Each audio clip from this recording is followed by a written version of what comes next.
When life throws you a curveball, how are you going to handle adversity? Welcome to the Fearless Mindset Podcast, where you're about to go on a journey as I interview security, business, and entertainment leaders on what it takes to stay fearless. I'm your host, Mark Ledlow, and enjoy today's episode.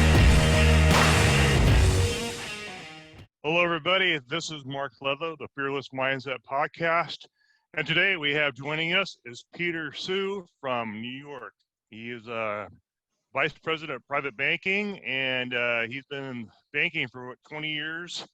And he's also an Army veteran. Thanks for your service to our country, Peter, and thanks for what you do for us now. Anyway, it's a pleasure to have you on the show. And I just want to get to know you a little bit with the viewers and the audience, and tell us how the transition was from Army to the banking world. Sure. Yeah. Mark, thanks for having me on. For me, the transition was pretty smooth. I essentially just kind of fell into it, right? I was working at a bank, and just entry level, and just was working my way up, doing well, getting promoted. So in my mind, it was a little bit like, hey, this is going well. I just kept going with it. Eventually moved up to a higher position. Got myself into what they call Premier back then, which is, what we call, I don't want to get too technical here, but like a mass affluent market, which is kind of the step between, retail and private banking. Just kept going with it and kept plugging away. You mentioned it, I've been in for 20 years now, which is kind of scary when I think about it. It's a big number, So, currently, like an old goat, turned an old G in the business. That's right. Yeah. Now I have to, people say, oh, we're looking for a mentor. And I'm like, wow, it makes me feel old. Like I'm old enough to mentor people. So at the risk of sounding like a little bit of self, promotion here, but I guess to establish my creds for your audience, private banking now for about 20 years. I also run our cannabis banking program. I laugh because cannabis banking. It's kind of a weird term, but I do that. I am on the NCIA, the National Cannabis Industry Association. I'm a board member on the banking committee. I also serve, I'm on an advisory panel. I'm a board member of an advisory panel for Pace University here in New York.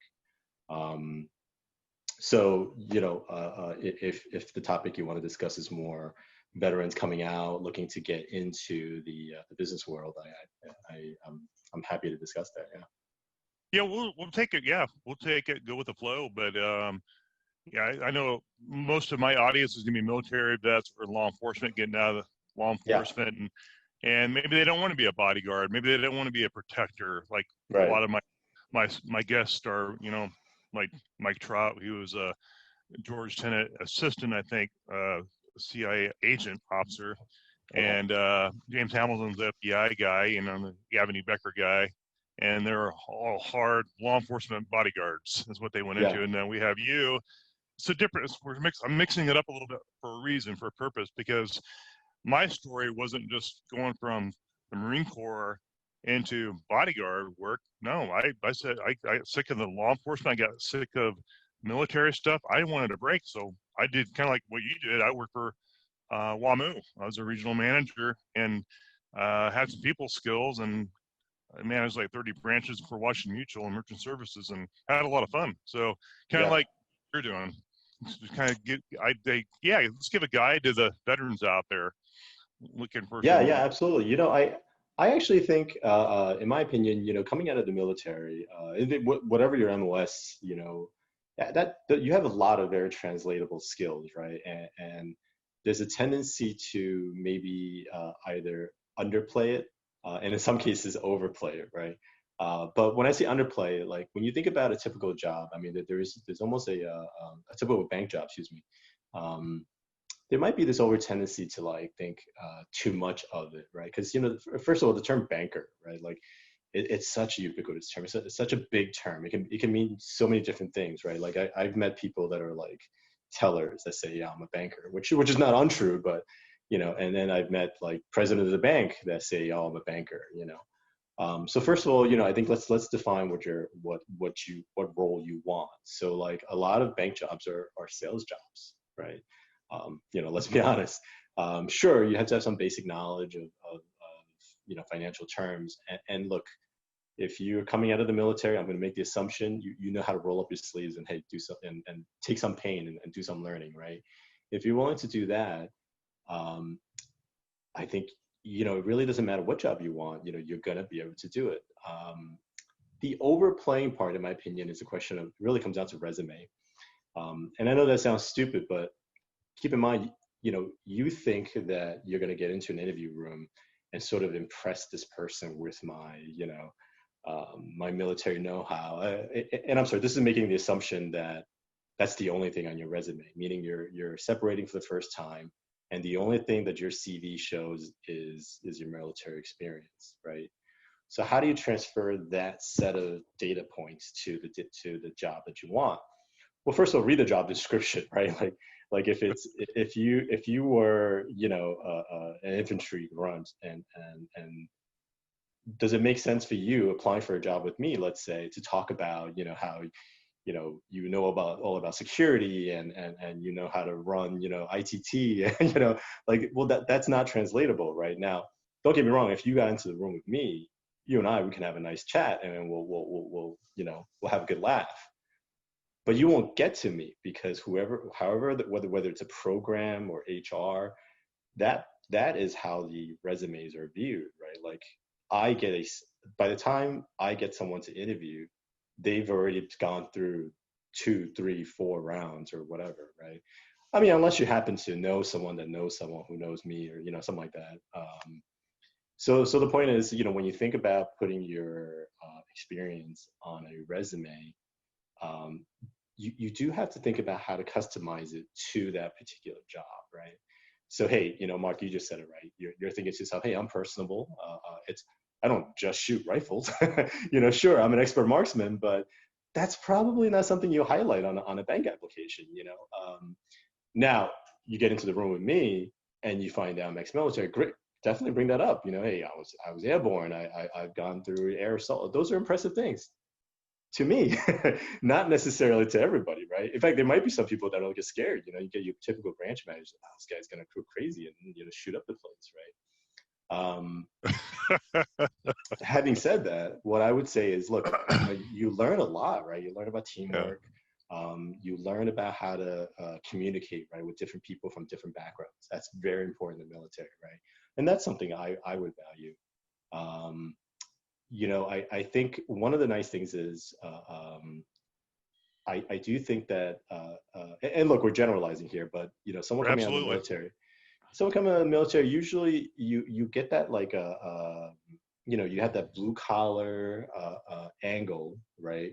And as long as you can still, like I said, roll up your sleeve and learn the necessary terminologies and what have you. That's actually very valuable. Your ability to explain complex financial instruments to blue collar people, I mean, that's very valuable, right? Because you will, if you're working in a typical branch or whatever, that's exactly what you do. You deal with just anybody that walks in the door.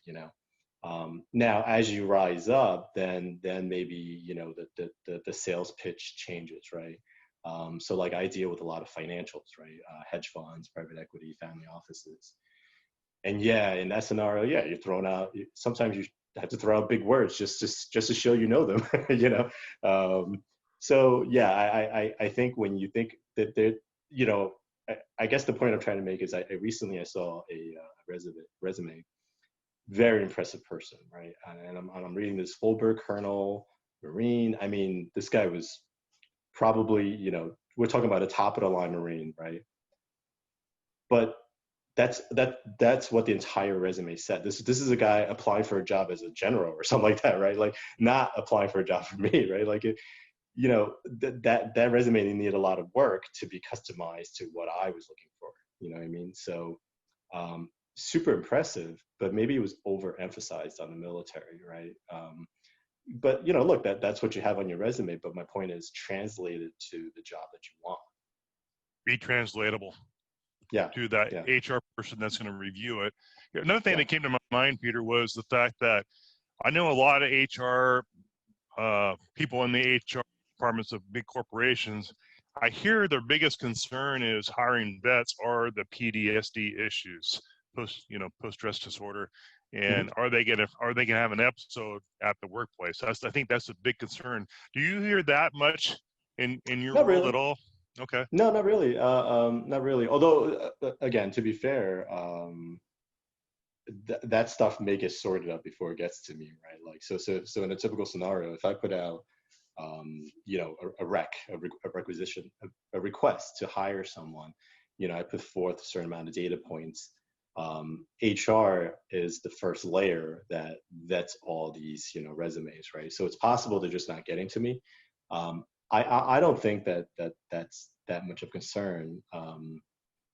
But I think what's a bigger concern really is just transitioning out of the military, right? Like, not so much PTSD specifically, but you've got somebody that's been in the military 10 years, 12 years, has done 3-4 tours, right? You have some concerns of their ability to translate to the civilian world. Again, maybe not specifically PTSD, but sure, that it is a different world.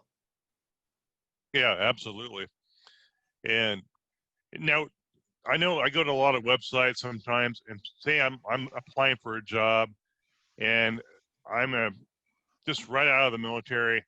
And do I go to Indeed? Do I go to Monster? Do I go to your corporate website to apply? How does that process look? Oh, I think they're all valuable and they each have their own merits.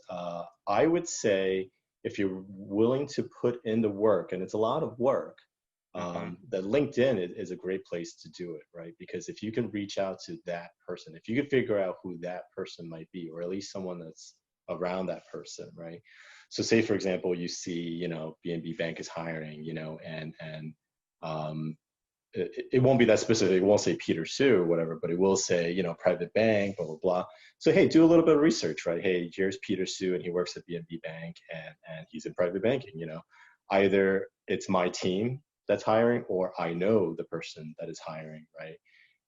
And if you can put together, a good sounding pitch, reach out to me and say, hey, I'm coming out of the Army, I'm coming out of the Navy, and I'd really love a little help, even if it's just a chat. Like, look, I can't, no one's gonna hire you because you emailed them, but even if it's just a chat, and like I said, a lot of times getting past that resume round is like 90% of the battle, right? Because some of these like criteria they put us, it's bullshit, right? Like they put, we hire an entry level, but then when we say we want 5 years of experience, but it's like, well, how do you get experience if you can't get the job, right?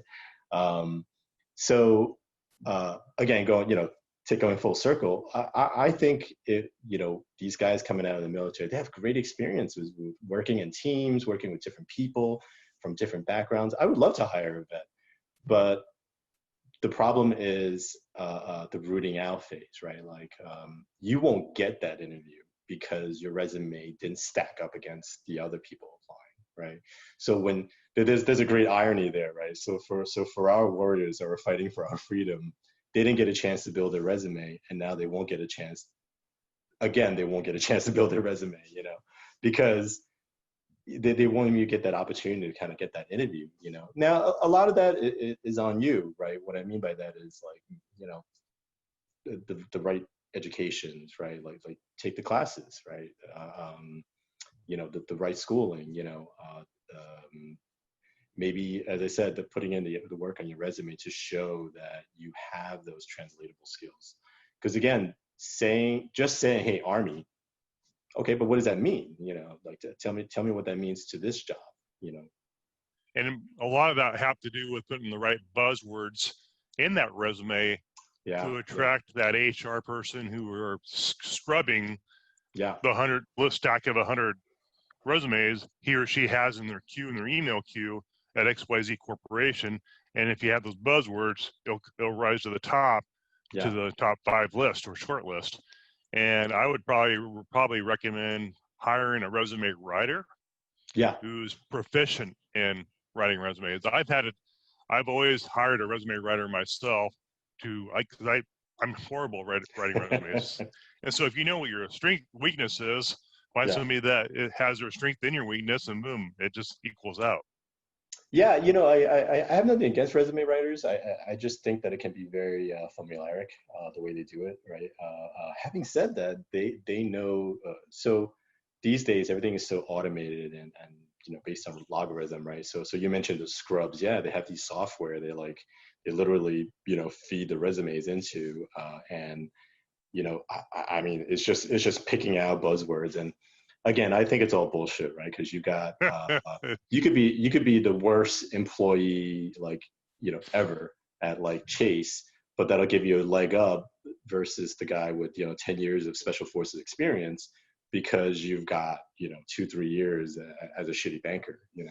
Um, yeah, I mean, That's look, a fact. wouldn't you rather hire the guy that's driven and hey, has achieved greatness, has excelled everywhere, versus Yeah. the guy that is looking for his third job in his fifth year because he sucks, right? But that resume will get to my desk, and you know that recon Marine resume is not coming to my desk. And be more suitable for what you're trying to do. Yeah, He yeah, overcomes and adapts really quick. I'm going to change it up, Peter, a little bit, and I want to talk about the business side of banking now. yeah. And offline, you're talking about how these private equity funds. Hmm. Correct me if I'm wrong or I'm misspeaking about the banking world, but you're saying that there's funds that raise $100 million and they specifically use that money to help launch the CBD industry and the cannabis stuff. Go into that a little bit, kind of explain that, how that works. Oh, sure. Yeah. So there's this trend kind of going. So in the cannabis space, and that can include hemp, CBD, as well as marijuana, legal marijuana. Um, Capital is very tough. You want investments, you want debt. It's very tough to come by, right? Um, and so there's essentially no institutional money in the space at all. The only money that's available is private in some way, family offices, private equity, etc. So now this isn't specific to cannabis, but a recent trend that's popping up are these SPACs. So SPAC is an acronym, SPAC, and Special Purpose Acquisition Corporation or companies. And yeah, so they call them blank check companies, and it's exactly as the way it sounds. Imagine if Mark, I think you're the man. I know you're going to run any business you want, and you're going to be able to take it to the next level.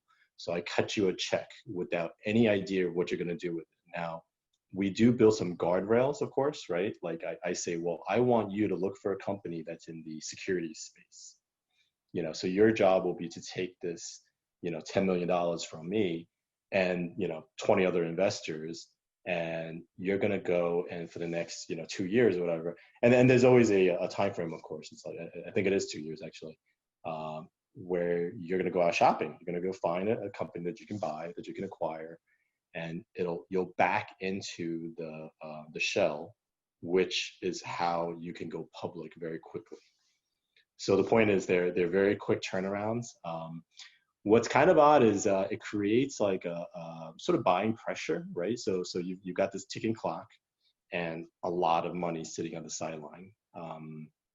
So there's some pressure, right? Like think about that scenario. I just gave you $200 million. Me and a bunch of investors just gave you $200 million. Sure, you can let the time expire and there's no consequence to that. So for me, it's a risk-free look. If you don't buy anything, I get my money back and that's it. We call it a day. But obviously you want to buy something. So there's some debate as to whether it's a good thing or not, because now there's sort of this like, you know how they say to a man with a hammer, everything looks like a nail. It's like now you're, oh, I'll buy anything. Let's buy that company. That looks great. You wind up buying a crappy company, maybe, right? Hopefully you don't. You have some, integrity, and you say, you know what, there's just no opportunities. I'm going to let this one pass. And look, we can live to fight another day, right? We'll raise another SPAC.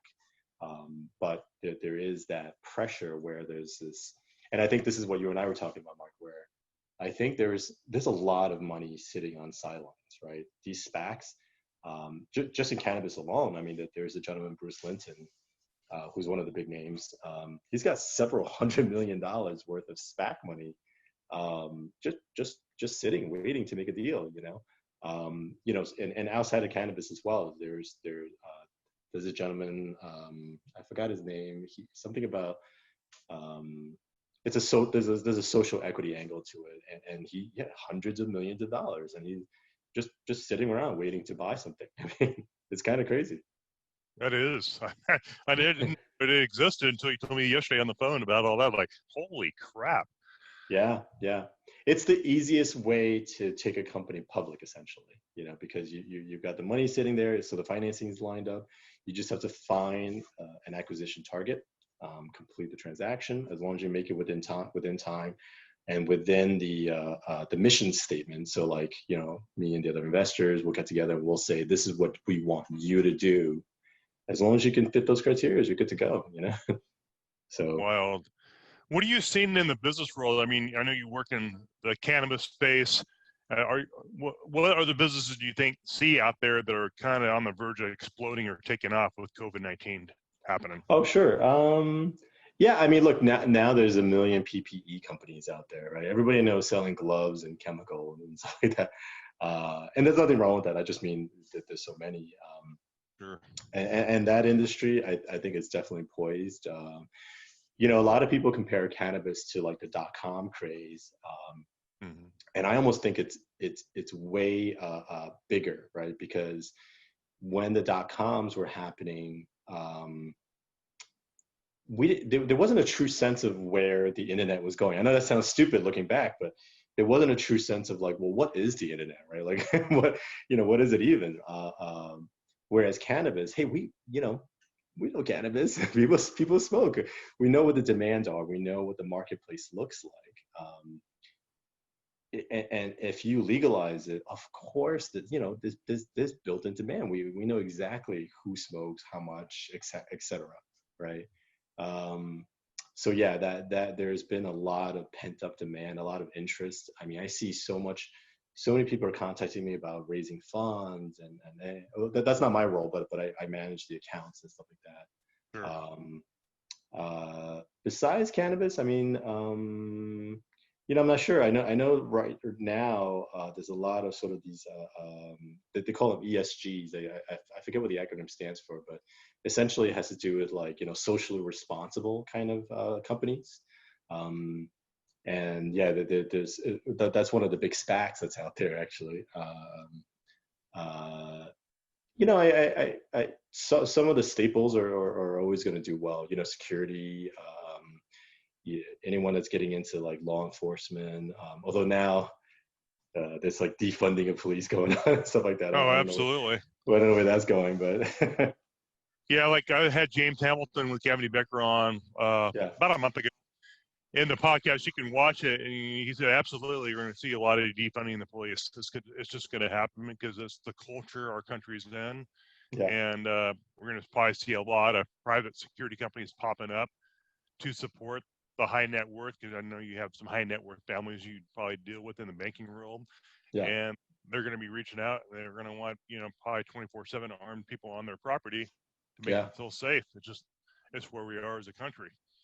And defunding the police is definitely, I mean, we're seeing in the news every other day is, some city council members are getting together and they're trying to figure out how to, streamline and, get police to be at their best all the time. And we're all human.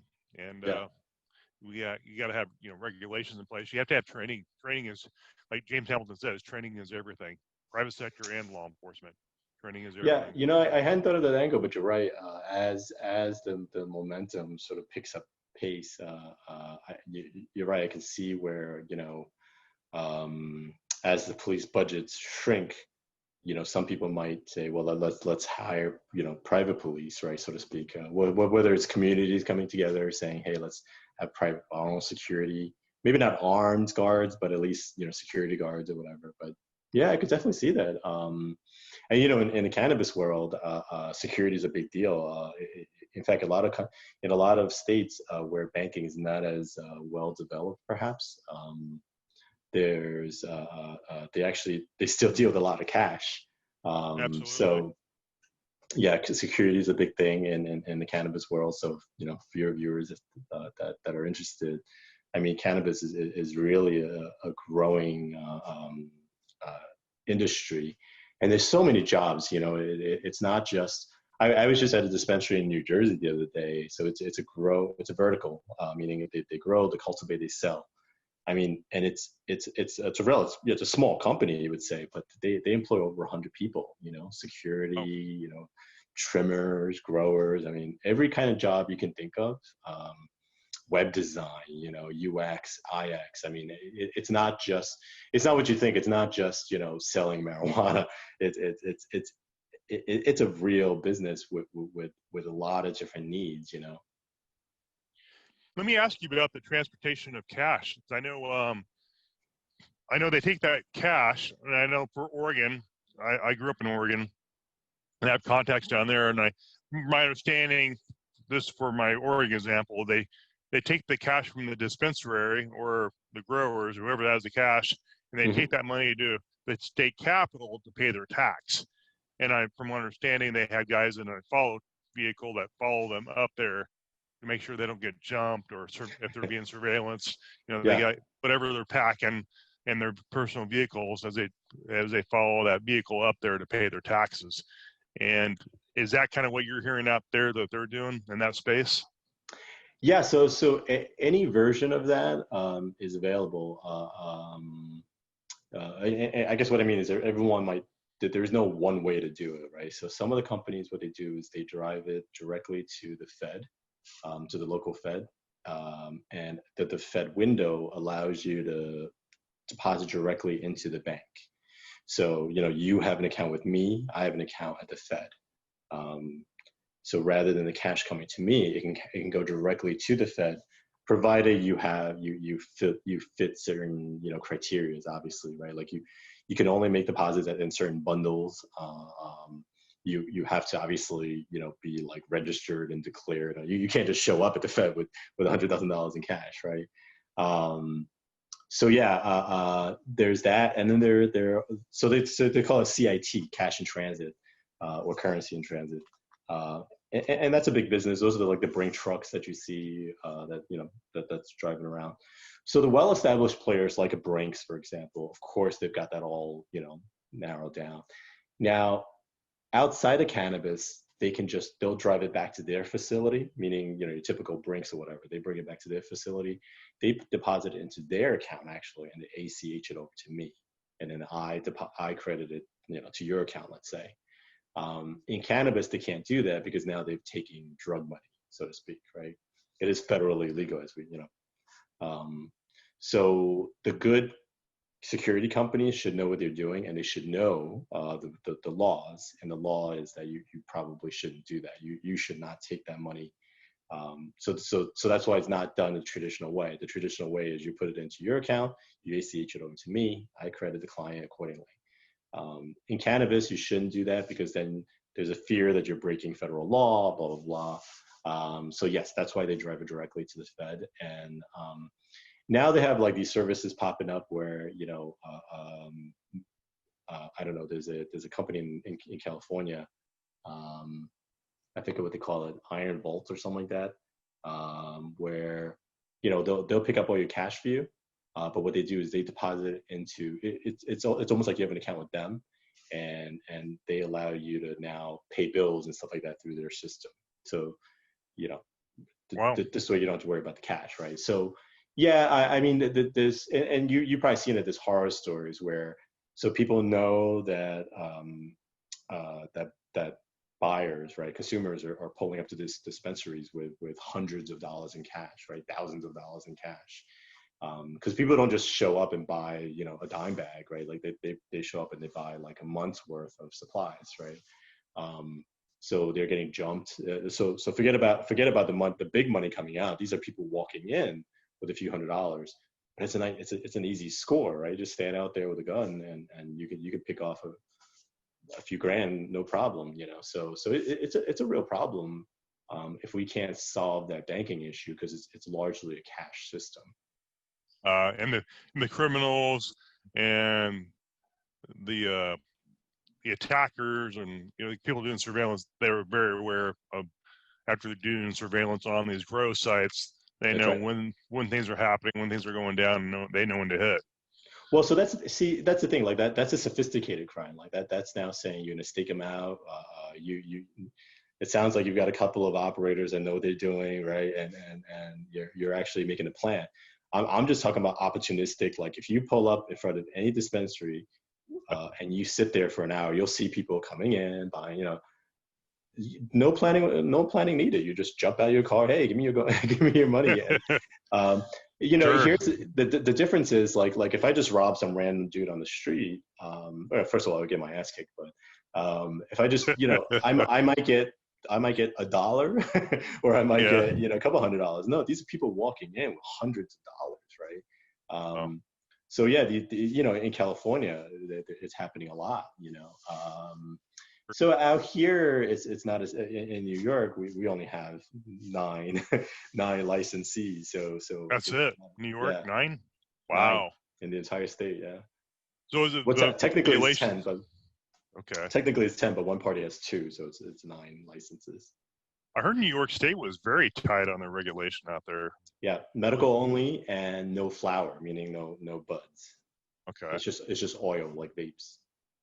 And I've heard some cases people getting U-Hauls from Oregon and going interstate across the country, which is highly illegal. Can't And do that. here you go.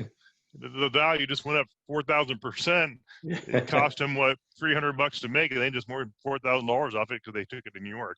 Yeah, I mean that's a problem, right? Because whoever is doing that is hurting the industry, right? Because then it hurts the bank, and then the bank will shut the account down, and you know you are, and look, you're committing a federal crime. Yeah, Yeah. exactly. Yeah, it's crazy. So you think the cannabis and all that is going to continue growing like crazy? Kind of what you guys are seeing in the books. Absolutely, yeah. I mean, and you know, you think about like CBD, right? I mean, Mm-hmm. it's in everything. They're putting in like creams and pizza. No, but ice cream, the CBD ice cream now. There is. Yeah, Wow, I had Ben no and idea. Jerry. Yeah, Ben Ben and and Jerry's will Jerry's. get us all high. Oh well, CBD doesn't get you high. That's the Yeah, I reason why know. it's so popular. I know. I'm just messing. I'm just joking So around. so they say. So they say. Yeah, I got. You um, know what? I've been using this cream from a distributor that I know, and I just tried it. I put it in my neck and back because usually I'm popping ibuprofen every 4 hours, and that's supposed to be bad for your liver. So I'm like, yeah, you know what? I'll try it. Put it on my neck and back for my military days and my yeah. injuries and football. I'm like, I use less Tylenol, less ibuprofen. I use that cream, and an hour later, I'm out. I wake up, I'm like, oh, I can move again. Yeah. So that's the thing, you know, when you think about those industries, right? Like, and we're kind of at the tip of the iceberg, so to speak, right? So there's a ton of cannabinoids. Some people estimate there's hundreds of cannabinoids inside the cannabis plants, right? So that's what a CBD is. It's a cannabinoid, um, and so we're really just at the very beginning of sort of understanding these things. So already on the docket, they're saying there's going to be CBG, right? CBN, and CBN is good for sleep aids. But you Oh, know, think about this: pain management, multi-billion-dollar industry; sleep aid, multi-billion-dollar industry, right? And then of course cannabis itself, marijuana, right, gets you high. I mean, vice is a multi-billion-dollar industry. And that's just what we like. That's just what people have talked about, you know. So yeah, if you think you're suffering from CBD overdose like this, it's already in everything, right? Like forget it. Now there's going to be a ton of products coming out with all sorts of different, you know, oh, it does this, it helps you sleep. good to know. I didn't know that was happening. I'm not It's in all that it's all space. coming out. Yeah, it's all coming out now. Okay. You're going to start seeing CBG products, CBG CBN. products. What's that? What are those? So CBD is allegedly, and mind you, by the way, the FDA says don't put in anything, don't make any claims. So all these people Got out it. there doing all these things that they're breaking the law. This is your opinion. Your opinion only, right? Oh, no. What I mean is, they're literally being told, don't do these things you're doing, don't say these things you're saying. But of course, as you know, you see it, Okay. it's everywhere. It's being put in everything, right? It's in like seltzer water now. But Whoa, I didn't know that. yeah, so CBN is supposed to be good for sleeping. CBG is supposed to be good for specifically for pain management. CBD, is supposed to be more about like inflammation and swelling and stuff like that. But again, as you see, they say it does everything from curing cancer to helping your Right. skin, right? So Yeah, I think I used the CBD cream for my neck and my back injuries. I yeah, tested it out and it seemed to work. So I'm like, huh, yeah. why not? Use it and rather than taking ibuprofen every 4 hours. Yeah, I mean, I guess it comes down to data, right? There's just not enough Yeah, of it. So people are not just saying enough what they of it. want to say, but Good enough. yeah. We're covering a lot of territory. So what do you think in the banking world, the business world, and we're on fourth quarter 2020, going into 2021?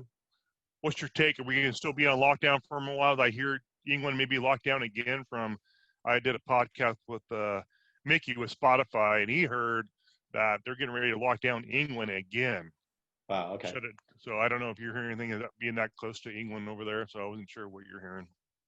Well, that I guess I don't have any prognostication on that, but I would say we're probably in for some economic pains ahead, right?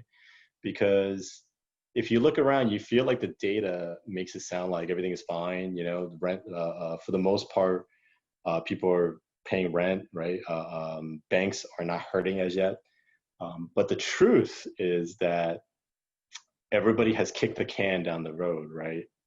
Even the feds, right? If you think about stimulus relief and unemployment, all of that is a version of sort of kicking the can down the road, right? Like you've got people laid off, but no one's complaining yet because they've been getting these enhanced unemployment, right? Which I guess has just ended. Banks are handing out loan reprieves like they're candy, right? We're signing forbearance agreements, all over the place, right? So in other words, like if I look at my book and I say I have zero defaults, right? Uh, but that's because I let everybody have like a rent holiday, same thing, right? So keep going down that road with that argument, right? Like the landlords are doing that for their tenants, the commercial real estate guys are doing the same thing. The restaurants are getting reprieves, and look, here in New York, that's a big industry. We live on tourism. Most of the restaurants, even as they're opening up now, it's at 25% capacity. 25%. These restaurants can't make it at 25%. So, and when you think about a typical commercial real estate, that prime retail location pays a disproportionately large amount of the rents, right?